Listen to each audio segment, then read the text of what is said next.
I know this has been very anticipated. Well, thank you all for being here today as we wrap up what has taken 18 months and 2 auditors to complete. Now, my predecessor began this process last June, which was then delayed, of course, by my election as Kentucky State Auditor in November of 2015. Now, after taking office in January, I began the process of reviewing how far into the examination we were and tried to determine whether or not we should proceed. Although we had determined that we could and should proceed, I received a request from now former Foundation Board Chairman Bob Hughes asking that we perform a governance review of the Foundation, which helped confirm my decision we should move forward with this exam. Of course, I appreciated that encouragement to continue, and I was pleased with the initial indications that we would receive full cooperation from the Foundation and university leadership. Now, when I announced in February that my office would continue this examination, I decided we needed to focus on the governance structure and relationship between the Foundation and the university. I also felt it was important to look at the best practices and benchmarking with other institutions to make governance recommendations that would be the most helpful to both the university and the Foundation. Now, of course, there's been tremendous attention from the public and press since I announced we would continue with our examination of the governance structure between the University of Louisville and U of L itself. And of course, that attention is quite evident with all the press that we have here today. Now, I'm sure many of the reporters here encountered issues with obtaining documents and information from the Foundation and U of L as part of your all's work. Let me just say from our standpoint, we can relate. Now, my office has been asked throughout this year, when are we going to issue the U of L report? And I certainly had hoped to be able to provide this report and recommendations to the governing boards and administration much earlier in the year. However, as outlined in Finding 1 of the examination report, our request for documents and information were met with continued delays, and information we did receive was often unclear and inconsistent. On numerous occasions, our auditors were questioned by former and current members of the Foundation administration asking why does the Foundation expenditure information was relevant to the governance examination. The fact that we continued to push ahead is certainly a testament to the hard work of our auditors, Marla Liddy, Jetty Sparks, Tiffany Welch, and our Executive Director, Libby Carlin, for their tenacity to continue to work despite the obstacles they faced. Now, the numerous delays on request for information and documentation only serve to further prolong our examination and illustrate the need for full transparency and accountability at U of L and the Foundation. It's why in May, I personally wrote a letter to former President James Ramsey expressing my concerns about the delays and inconsistency in getting the requested information as part of our exam. Now, I informed him that we would not be able to provide a revised time frame for the release of the exam until the flow of information became more reliable. But of course, that didn't happen until leadership within the President's office and the Foundation changed a few months ago. Now, as I mentioned before, our issues in obtaining basic information truly illustrated the need to improve transparency and accountability within the Foundation and the university. One example of the issues we encountered involving the Foundation vendor reports that contain discrepancies, such as missing vendors and lack of detailed information. This information should not have been difficult to produce and should have been accessible to the Foundation management to ensure proper operations and oversight. In another set of vendor information that was provided to our office, a note was left attached that stated, quote, "If any more info to add on former Foundation director, we have and need to add at discretion," end quote. This note, of course, raised concerns that our office was not being provided complete information in response to our request, and of course made it difficult to have confidence in the information that we were provided. Now, we had difficulty in obtaining items such as detailed budget to actual reports for the foundation, which we assumed would be readily available. The file we were ultimately provided contained 4 separate spreadsheets and did not agree to other financial reports provided by the foundation. We found it very concerning that the foundation apparently had no functional budget to actual analysis or reports that could be used by its board and administration. I also want to share that our access to interview university staff and obtain information from them particularly improved after our leadership change. We also saw the majority of our outstanding requests for information addressed after these changes. Because of that, I do obviously want to publicly thank Interim U of L President Neville Pinto, U of L Foundation Board, Brucie and others involved for their cooperation in the past few months that allowed us to complete our work. Now, our report contains 8 findings related to the foundation and its relationship with the university. The full report will be available, and actually already is available, on our website at auditor.ky.gov, but I do want to mention some of the highlights on our findings. Now, of course, this will come as no surprise, but as we found that conflict among members of U of L Board of Trustees and the administration had created a dysfunctional governing environment that impacted both the university and the foundation. We consistently heard about the damaged and divisive working relationship between board members and administrators. This relationship, combined with the constant public attention, led to withholding of information at board meetings in an attempt to avoid further problems and disagreements. And even board members sometimes had difficulty obtaining information when requested. Now, in our interviews with trustees, there were different opinions on the cause of this division, but no one can objectively disagree that this environment did not allow for effective governance. Another major governance issue related to the administrative operations of the university and foundation being at times indistinguishable. This was largely due to the dual role of the individual acting as president of both the university and the foundation.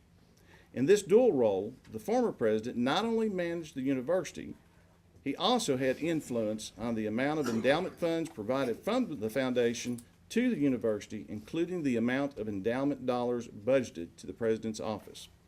Now, the overreaching authority given to the former president within both organizations led to poor management and governing practices, such as limiting the involvement and knowledge of governing boards. For example, we found a recent decision by the former president to appoint an acting chief administrative officer for the foundation and to provide her with additional benefits appears to violate the foundation bylaws. The bylaws specify that the president is the chief administrative officer and general manager. The bylaws also set forth a process for appointment and approval of foundation officers that was not followed. The former president altered his own role by issuing an appointment letter for the chief administrative officer position without any formal action or approval by the foundation board or any of its committees. The timing was also suspect, as the letter was issued by the president on the day after his resignation as U of L president to the Board of Trustees, which was accepted the following week. At that time, it was unclear whether he would continue as president of the foundation. Now, because it appears the former president made this appointment unilaterally and without board action, it may not be a valid appointment or binding agreement. Now, the president and management's level of influence at both the university and the foundation also led to other issues described in our report, including loans from the university to the foundation without the involvement of the university CFO and the sharing of both revenue and staff between the university and foundation without clear authorizations. Now, on the issue of the loans, $67 million of endowment funds budgeted for use by the university have been loaned to the foundation and an affiliate organization without notification or approval by the U of L board. These transactions were referred to as, quote, receivable agreements by the foundation CFO, but auditors found no professional recognition of that term and could not distinguish the transactions as anything other than loans. Now, the loans were also characterized by the administration as cash management strategies that would earn interest for the university. And although the agreements did provide for a 1% interest, this interest would be paid with funds that the university would already have access to in the long term. As a result, it is unclear whether the university actually benefited at all from the lending arrangements. Now, as part of our examination, we also conducted a benchmark survey of several other universities that have a separate organization managing their endowment funds. When asked if those universities are permitted to loan funds to their foundation through a loan or receivable agreement, 93%, and let me make sure I'm clear on this, 93% of those who responded said they are not. An additional issue we discovered was the failure to include the university's chief financial officer in meetings of the foundation's finance committee, which directly contradicted both the foundation bylaws and the CFO's contract. Similarly, the university CFO was not notified about a $38 million loan from the university to the foundation and only became aware of the transaction when he was asked to transfer the funds. We also discovered that the foundation board provided compensation to former U of L president in excess of the amount approved by the board of trustees and beyond the amount provided under the terms of his contract. They did this by unilaterally approving an additional 2% increase to the president's university salary, which then allowed an additional 2% increase to his foundation salary. Finally, we also discovered that in spite of the scope and complexity of the foundation operations, its board members do not receive any formal board orientation, which would better equip them to fulfill their oversight role and ensure compliance with foundation bylaws. Now, as you can see, our examination found numerous governance concerns between the foundation and the University of Louisville. The concentration of authority over both the university and the foundation resulted in an absence of checks and balances that limited the ability of the governing boards to exercise appropriate oversight on the activity and decision-making of the administration. Proper governance is simply not possible in an environment where adequate information is not shared. In this case, actions could often be taken without providing information to the governing boards because broad authority had already been granted, specifically to the president acting in his dual role at both the foundation and the university. Now, I do believe our report and recommendations give the current and future leadership of both the University of Louisville and the U of L Foundation a roadmap to address the issues described in our report. The University of Louisville is an extremely important institution for the Commonwealth of Kentucky, and nothing in this report should detract from the many successes and accomplishments of the university as a whole. Now, because of U of L's importance and influence on our state, it is crucial that the administration and leaders at both the university and the foundation take the steps needed to restore public confidence through increasing transparency and improved oversight. Now, I also believe our examination is important as the university moves forward on a forensic audit of the foundation, which of course I have fully supported since U of L announced their intentions. Again, thank you all for being here. At this moment, I am going to afford a few minutes to Interim U of L President Neville Pinto and Chairman Moore as a thank you to them and their efforts in helping us bring this to a conclusion, as well as their efforts in support of this audit in the direction that we are recommending. At this moment, President Pinto. Good morning, and thank you, Auditor Harmon. Appreciate the opportunity to speak today. And most of all, we appreciate the work of your office. We agree with the overall findings of the report.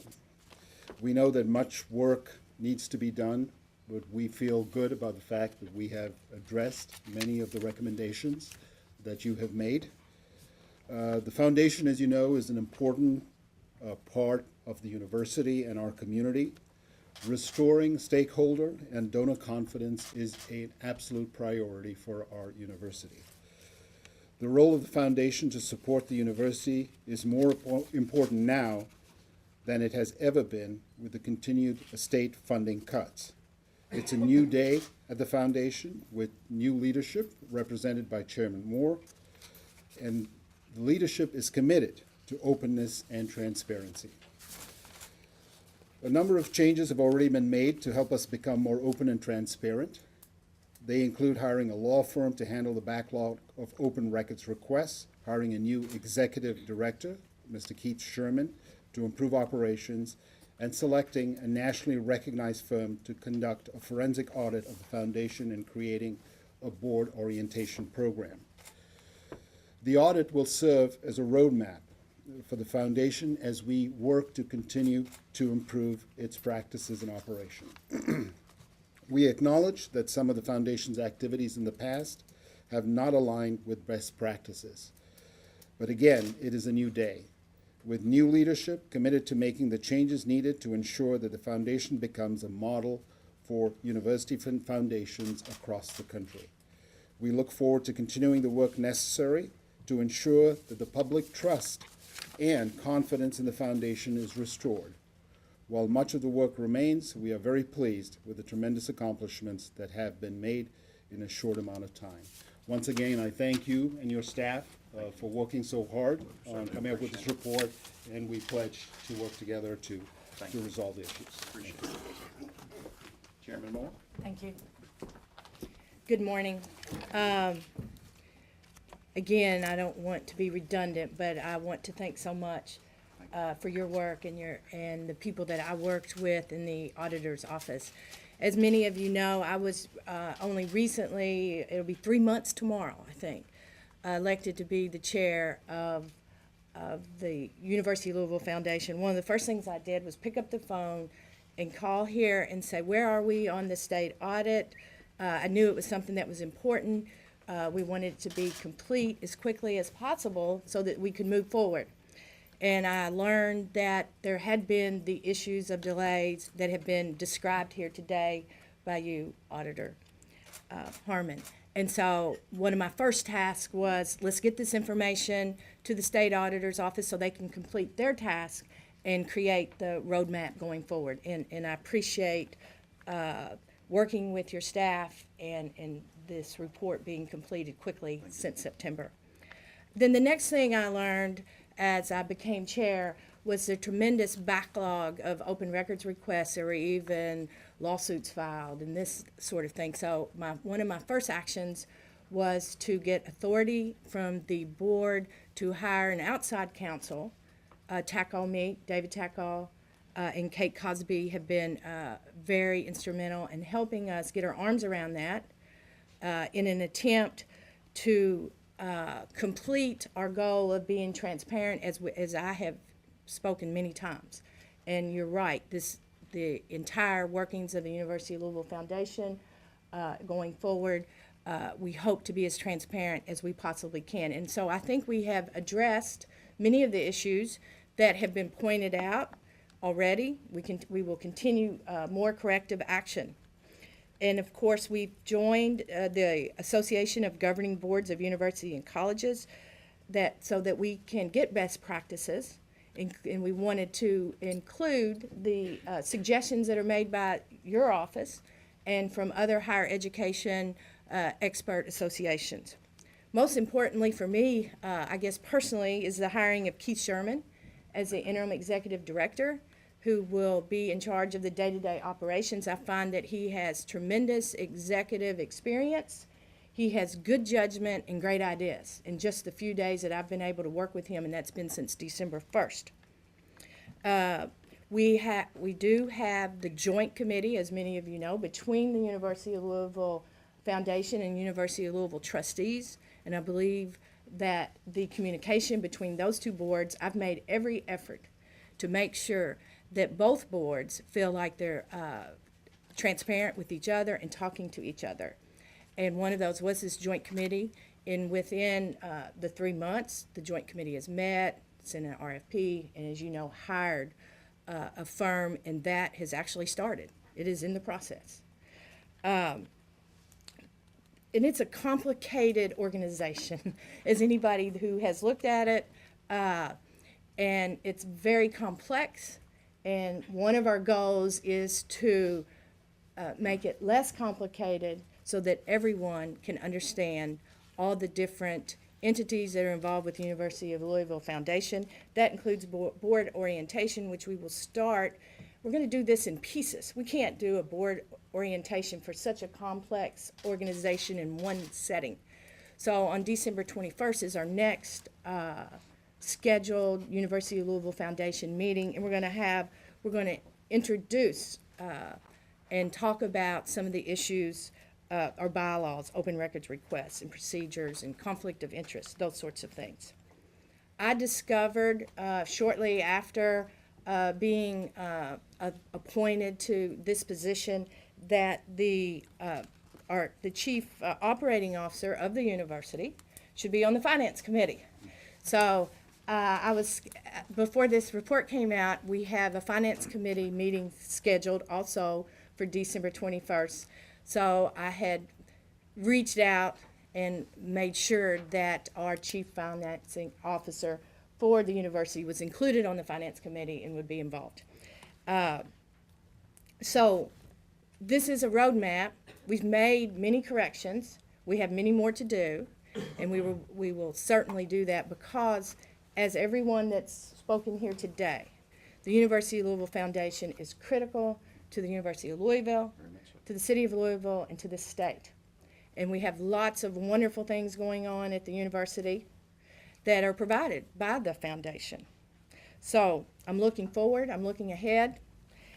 We will follow this audit to give a more detailed corrective action plan within the next 60 days, and we'll continue to work with the auditor's office, with the board of trustees, and with the foundation board. So again, thank you for being here today, and I hope that we will continue this positive track.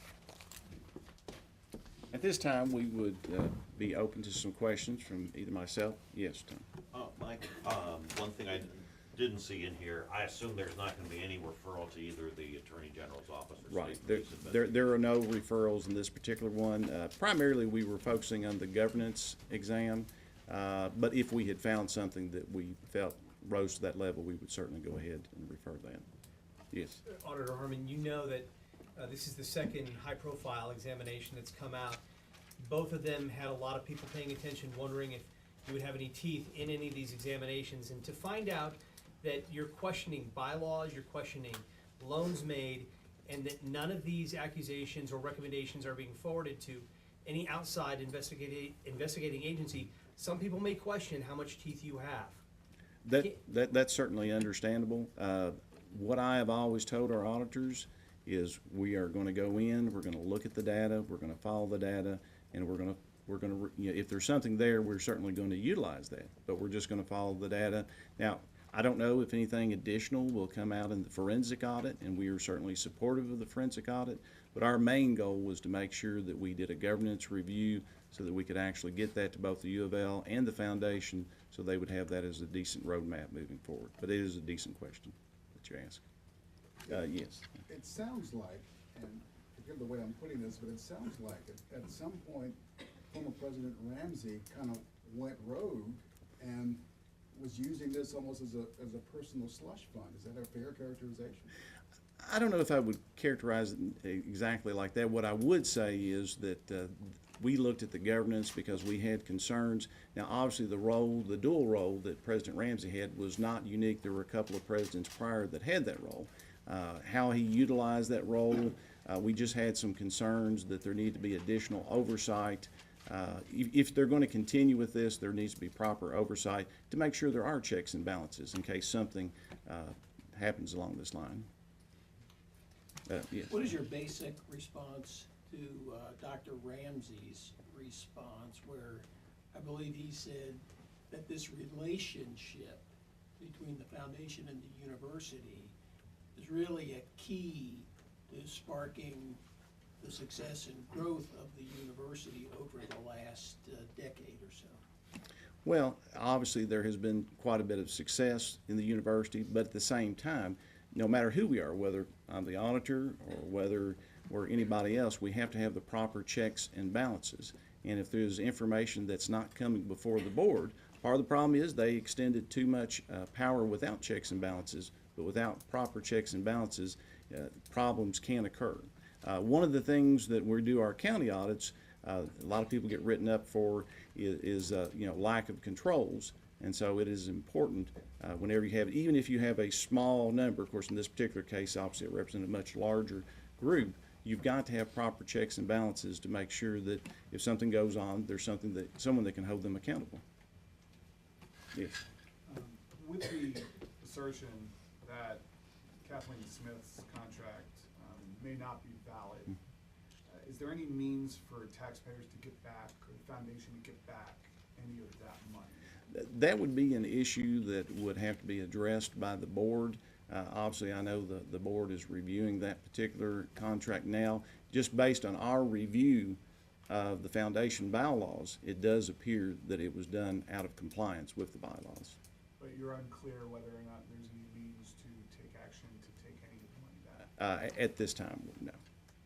Yes. Do you think this audit supports the actions taken by the governor this summer, reorganizing the board and leading the President Ramsey? Right. Obviously, I believe that the governor, just like this audit indicated, shows that the board obviously was dysfunctional. Obviously, I think the governor took a good faith effort to redo that, whether it was appropriate or not. I'll leave that to others to make that determination, but I think he recognized the same thing that we did, that it was currently dysfunctional. Yes. Looking at the timeline of this audit, though, it appears that some of the governor's actions were taken at the same time that your investigators were determining this. Did your office report to the governor while this audit was ongoing the findings you were having about the dysfunctional relationship on the board? When it comes to our audit, just, of course, the press will always, if they find something, they go ahead and which they should, report it. From a standpoint of doing the audit, we do more like an investigator or police, is we compile all the information prior to releasing it. We did not have ongoing conversations with the governor in that regards. There's an argument to be made that the reason the foundation supplements the president's salary is to keep the competitiveness of that salary, of that compensation, one that can recruit talent. The audits seem to indicate that compensation for both Dr. Ramsey and people like Kathleen Smith exceeded any reasonable amount. I'm just wondering if you could expand a little bit on Sure. why you believe it exceeded that reasonable amount, and why that just kind of... Well, specifically, the issue that we looked at in regards to Ramsey was that the board, the U of L Foundation, had actually indicated a 2% raise.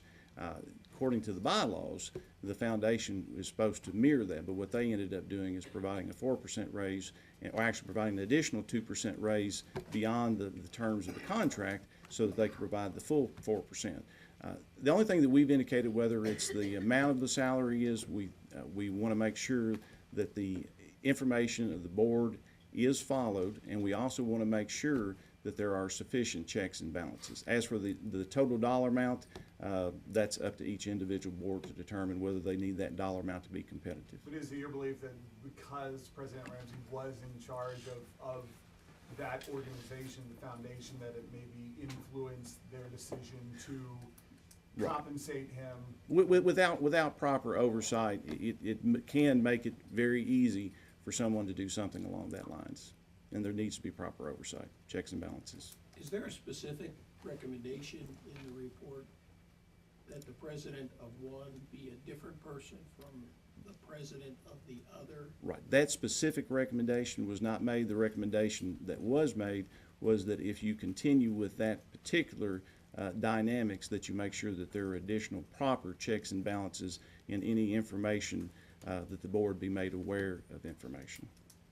Your thoughts on the actions taken so far by the university and the foundation board to take corrective action? Since the changes, we've been very pleased. Obviously, as indicated in the report, the flow of information certainly increased dramatically after the changes, and we are very appreciative of the actions that are being taken and the continued actions that they will present in the future. Wouldn't the best check and balance be to make sure there's separation, complete separation between those two? I mean, having the same person lead both groups seems that would make it be difficult. I certainly understand that particular. You are probably correct. However, our job is to make recommendations, not necessarily to tell the board or tell the university how to move forward with, other than the recommendations, obviously, that we've made. Our only recommendation was, in fact, as I indicated earlier, is if they continue with that particular process, there has to be additional checks and balances to cover it. Mr. Auditor, Yeah. not too long ago, a couple of the longtime foundation board members produced their own sort of internal report as all this was swirling. And they said that, you know, predating these issues with the Board of Trustees, that the foundation and the Board of Trustees had worked well together. The foundation board had really proper oversight. All the compensation decisions were properly looked over, and they presented all this information, and basically everyone on the board agreed, and they all felt that that there were no issues with governance and oversight of the foundation. Your report, with respect to the foundation board members, merely says that they didn't get orientation to do their job. Is there not, in your view, any accountability that the foundation board members share for the situation that you describe in your report? Well, as a foundation board member, you would hope that they would ask for that information, some sort of orientation. Once again, we were looking at the governance structure, specifically in the relationship between the foundation and U of L. So it is important that we believe, because, you know, a lot of our auditors were, you know, we asked simple questions. Our auditors asked simple questions as to, you know, what sort of orientation do they go through? And it was basically indicated that they were unable to provide us for a long period of time with that. And at one time, they indicated that there was a website that they could go to. And as I understand, when they went to that website, in many cases, that information was not necessarily readily available. Of course, if you want a little more from a technical standpoint, when we're done with the press conference, we do have our auditors available to answer additional questions. Do you believe that the foundation CFO and the Chief of Staff, Kathleen Smith, intentionally misled your auditors? There's a few things in that report that might lead one to... I don't know that I want to speak, you know, make the assertion that they were intentional. However, when the information was not forthcoming, anything along that lines does create red flags, which makes us ask additional questions. And then when information was not consistent, obviously that's additional red flags that makes us ask additional questions. Yes. The term dysfunctional board is often used. An alternate perspective is that some of the board members are actually trying to do their job, particularly the newer board members. To what extent did your evaluation consider whether or not President Ramsey himself contributed to that dysfunction by withholding information, or because his strong supporters on the board, long-standing strong supporters, might have been responsible in part for the dysfunction? Well, as the report indicated in my comments earlier, you know, there were varying opinions as to why they were dysfunctional, but I don't think there was any disagreement that, in fact, that it was dysfunctional. And that's pretty much what we were indicating, you know, that they needed to develop a course, which I think that obviously they are working on, to mitigate that and provide those additional checks and balances as well as orientation needed to mitigate that in the future. Because just as indicated that, you know, once that dysfunction occurred, the flow of information either ceased or began to trickle, not just to us, but also to board members. And if board members are asking simple questions about information and not being provided, that to me is dysfunctional. Other questions? Yes. For from a strictly fiduciary responsibility, is it ever a good idea for the president of a taxpayer-funded state university to run the primary private fundraising arm of that university?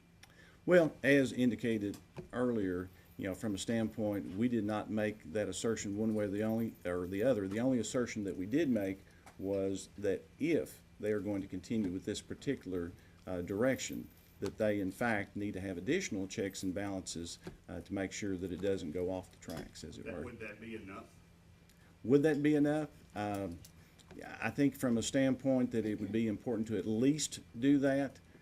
Whether or not that is, whether or not the university decides to continue with the current course or end up having separate, obviously it's up to them to make that particular decision.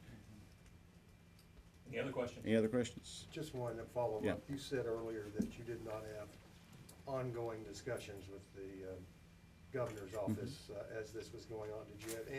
Did you share any information at any time with the governor's office? No, I think actually I didn't have any discussion really, about that. I'm sitting here, I don't think, yeah. Who's gonna pay for this in the end? In the end, the foundation will pay for it. And do we have a price on it? The original estimate was $125,000, as was reported in the press. However, due to the multiple delays, the most recent estimate that we have been provided by our auditors is $186,000. This is to cover your expenses? Correct. For this audit? Right. Is that standard practice for the? Oh, it's standard practice for the majority of people that we audit to pay for the cost of the audit. Yes. Could it go higher than the 186? The current estimate is 186. We'll try to get a final detail here fairly soon. But like I said, our original estimates had it at 125, but that was with our hope that the information would flow freely and that we would be able to wrap it up sometime in June. And when that failed to, obviously I sent the letter in May, and obviously it still didn't begin to flow until such time that leadership changes were made. Anything else? Anything else? Thank you all. Thank you all. We appreciate you coming.